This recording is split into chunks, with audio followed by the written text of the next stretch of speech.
Viva Voz, com Vera Magalhães.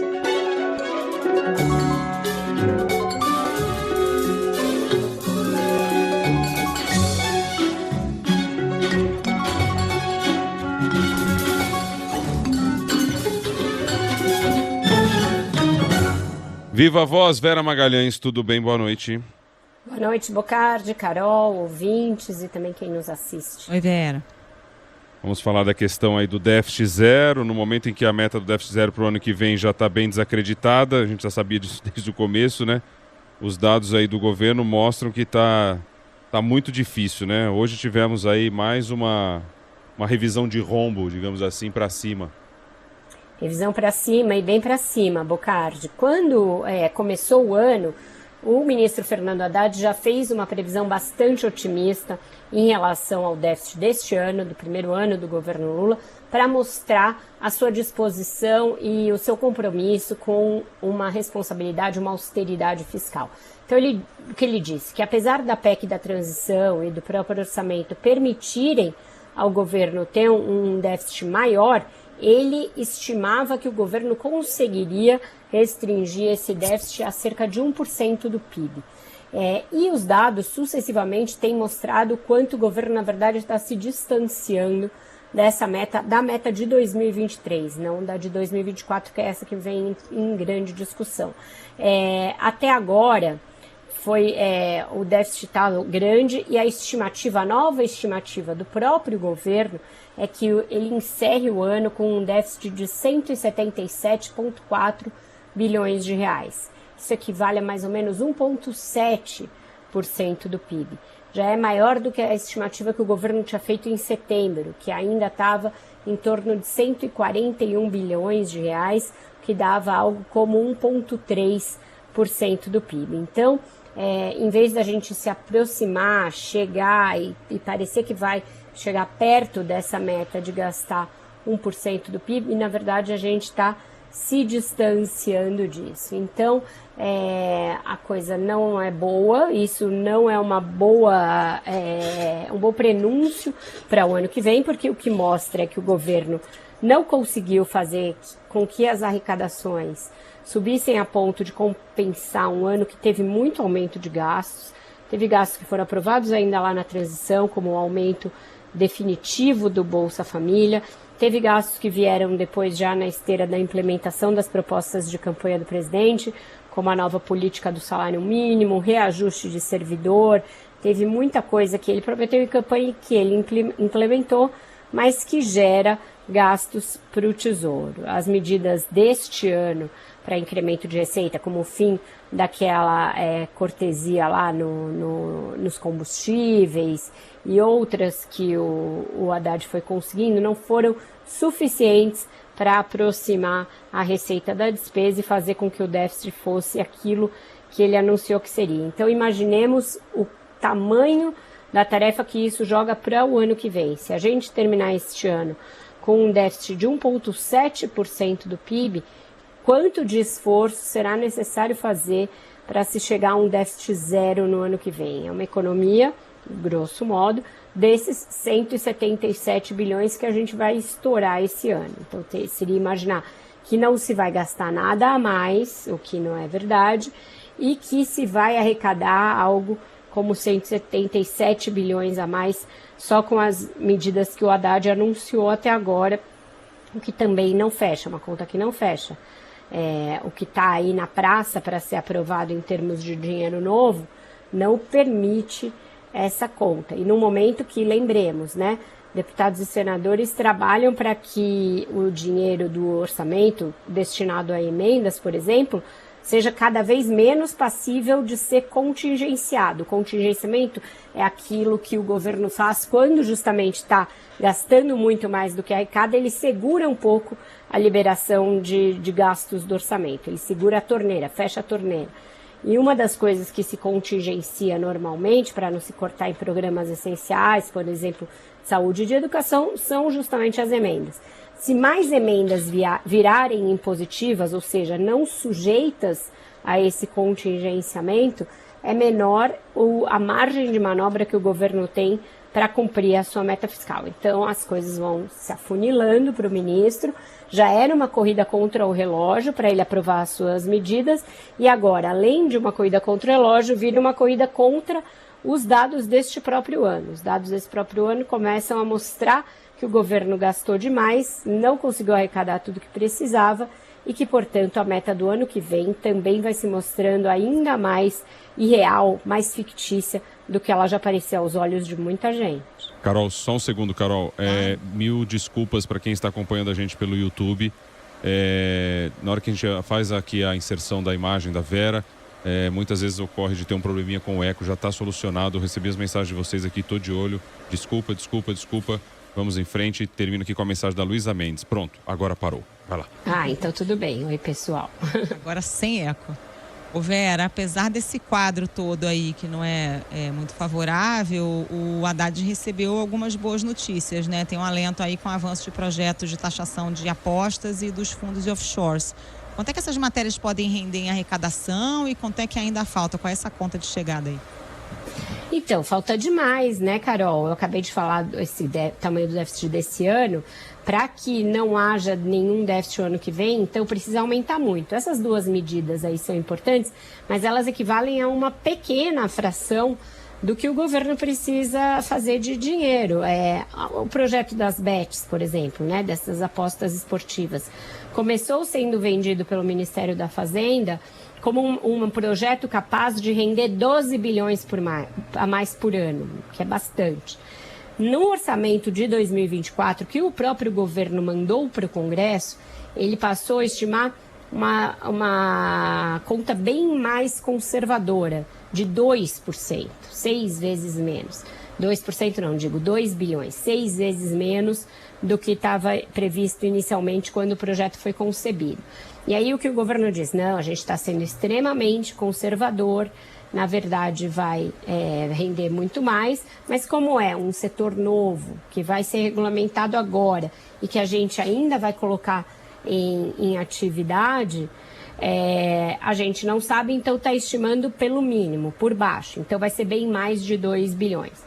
Já a tributação dos fundos exclusivos, que são aqueles fundos aqui no Brasil, dos muito ricos, que não pagavam imposto de renda frequente, só na retirada e passam a pagar agora em duas datas, ali em maio e novembro, um imposto de 15%.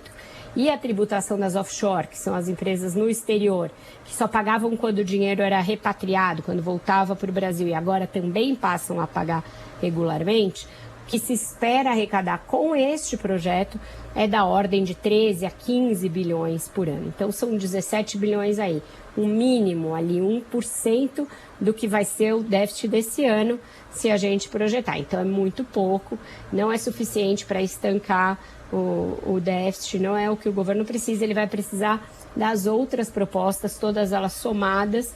E não tem jeito, gente, vai precisar cortar gastos.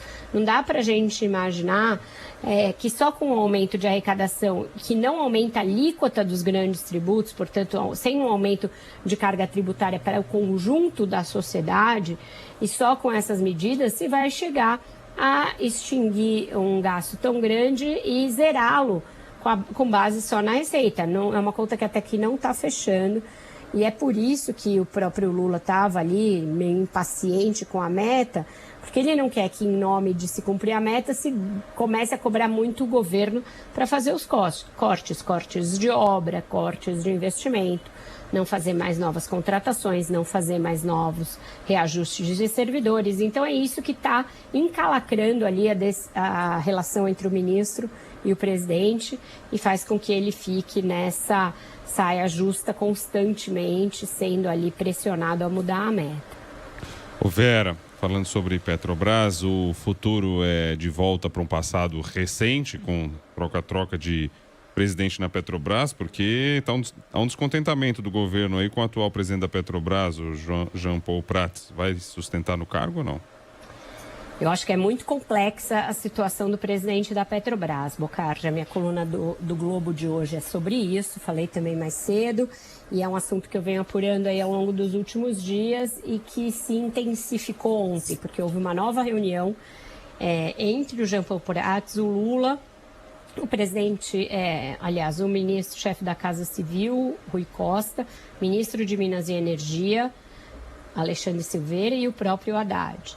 E o Jean Paul Prats está sendo muito pressionado não só a que a Petrobras segure os aumentos de preços de combustíveis, mas que também adeque o seu plano estratégico para o ano que vem aos desígnios do governo, a essa ideia do governo de que a Petrobras tem que ser um braço indutor das obras, dos investimentos, portanto, do crescimento do Brasil.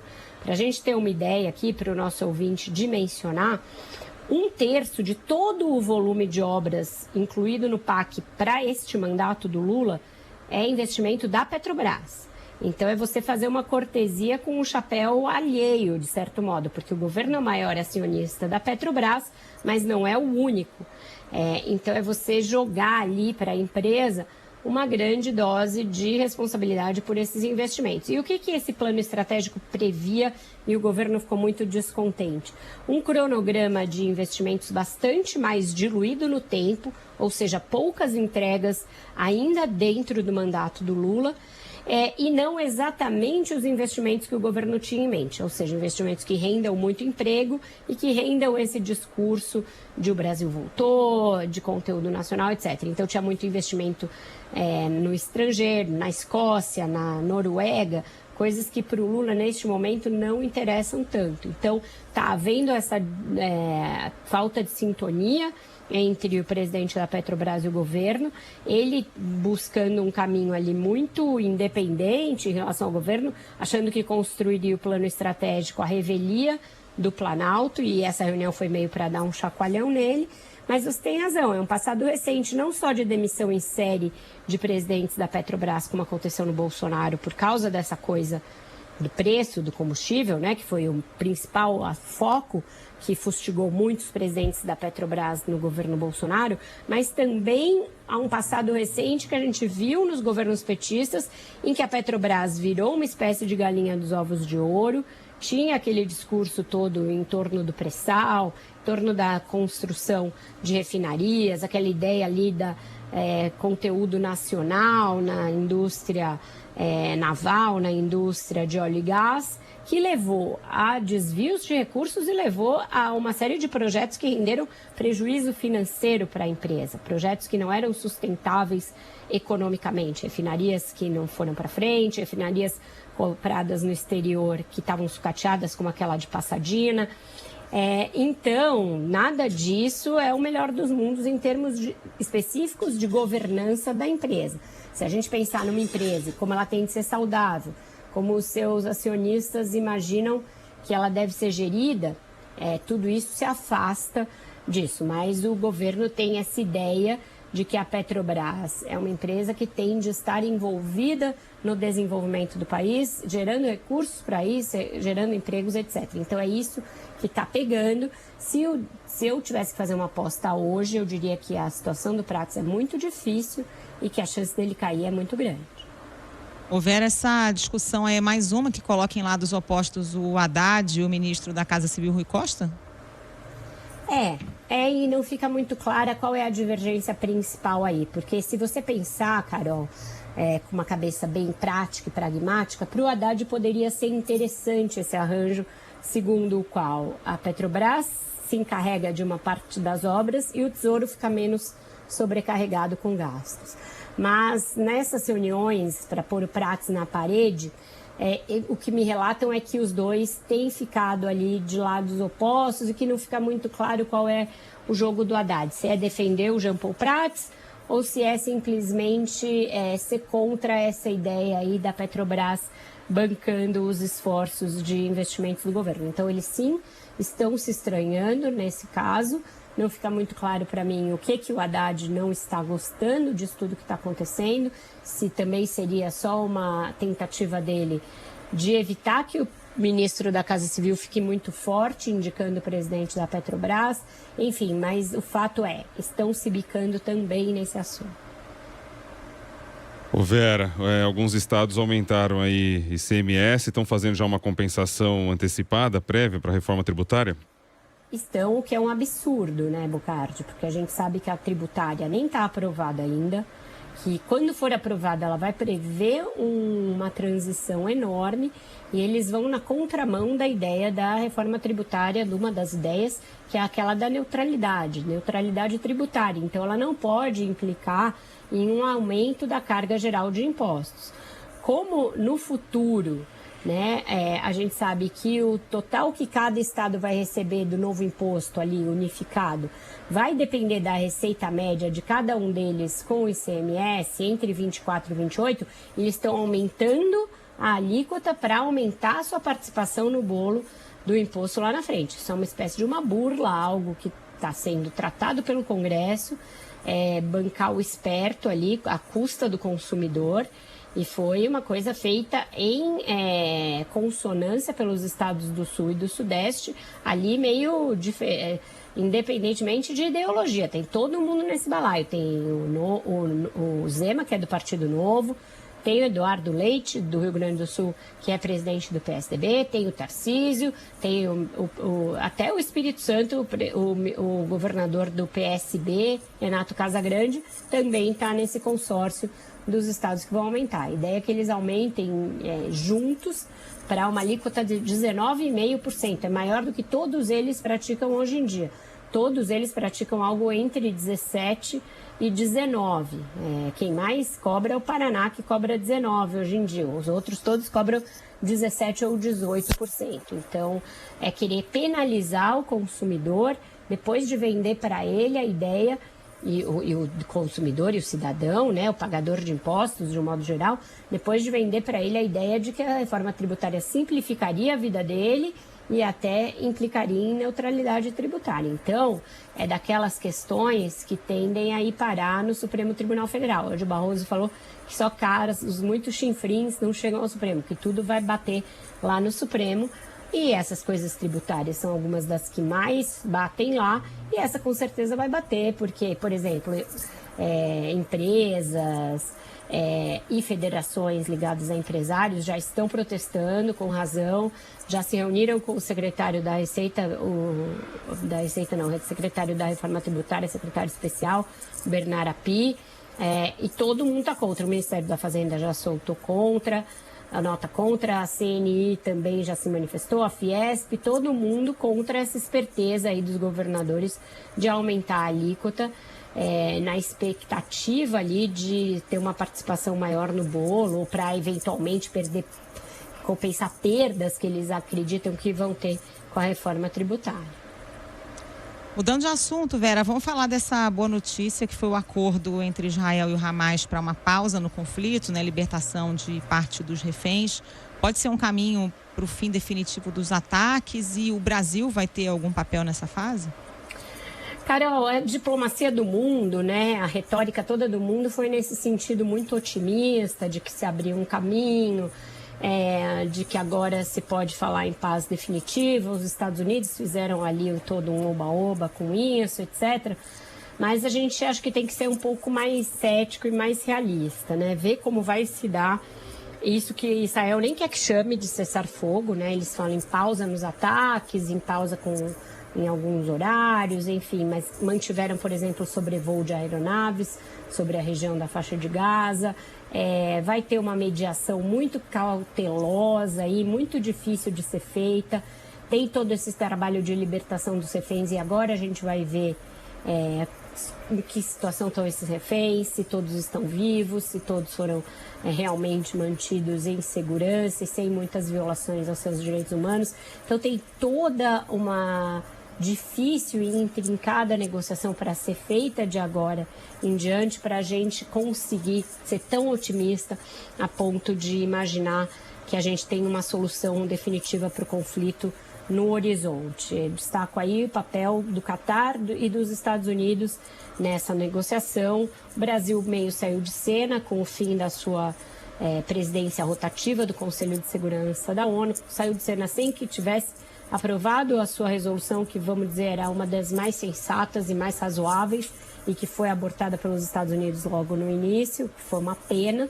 Ali sim a gente tinha possibilidade de, ainda antes de iniciar os confrontos em terra, caminhar para alguma coisa mais racional, mas não foi possível.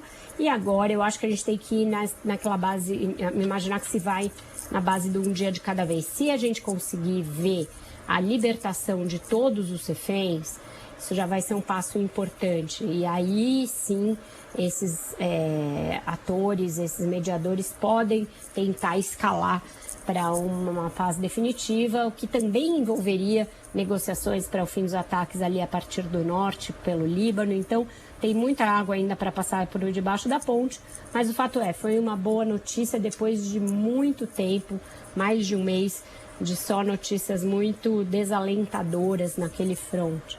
Então, é um dia que a gente espera que escale para algo melhor, mas que por enquanto não temos elementos para realmente analisar isso e estimar isso, só esperar.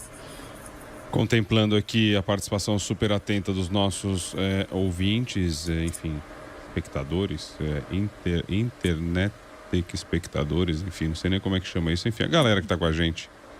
O Ivan Ferraro de Jundiaí, Vera, 17, os fundos lá offshore, 17 bi, né? Expectativa, entre 17 e 20, né, bi, não é isso? A expectativa de arrecadação.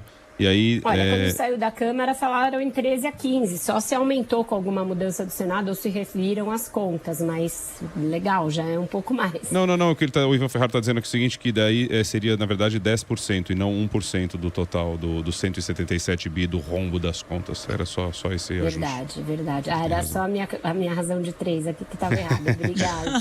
Pessoa não é de humanas à toa, né? Valeu, Ivan. E a gente também passou, a galera que passou direto, né? Nem me dei conta, vi só a mensagem dele aqui. Só. Ele tem toda a razão. Imagina se eu faço essa conta de cabeça. Gente. É bastante, né? Se for ver 10% é significativo até. Já melhora bem, obrigada ao nosso atento e bem melhor em matemática que eu. E aí o pessoal falando também internauta, não é porque internauta não é, no fundo são pessoas. É que assim, é que aqui no rádio ainda fica mais difícil que na televisão, porque a gente tem aqui na internet, pelo YouTube, a gente tem no digital, no aplicativo da CBN, a gente tem na própria rádio. São pessoas que estão com a gente aqui, esse grande... Internauta é meio anos 90, né? Um negócio meio... Por isso que eu sempre falo espectadores, porque estão assistindo, independente da tela. Também não é, então são pessoas, são todos nós. Vamos para a música, então? Trouxe uma música de pacifismo do Neil Young, é um dos principais expoentes aí desse gênero de rock, né, pacifista, e ela chama War of Man. Faz uma analogia muito interessante assim, entre a natureza e o seu curso e uma guerra, para mostrar como são distintos e diferentes. E aí ele fala que não se tem vencedores numa guerra, porque é uma guerra de homens, então todo mundo perde. Tentando mostrar que a espécie humana é uma só. Ele fala ali desenvolvimento da lagarta, enfim, é uma música bem bonita. Então a gente vai de Neil Young hoje. Vamos lá.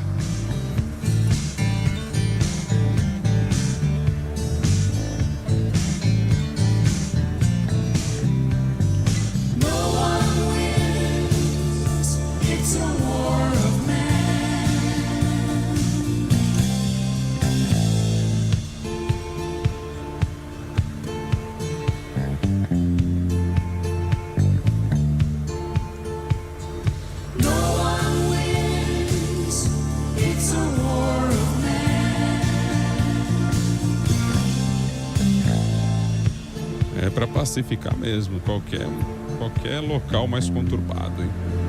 Esta pegada. Chamem o Neil Young de negociador, que o negócio evolui. Bom, e se ficou alguma dúvida, o Newton de São Paulo esclarece. Somos todos ponto finalers. Valeu, Vera Magalhães, Viva a Voz, boa noite. Tchau, gente, boa noite, até amanhã. Beijo, Vera.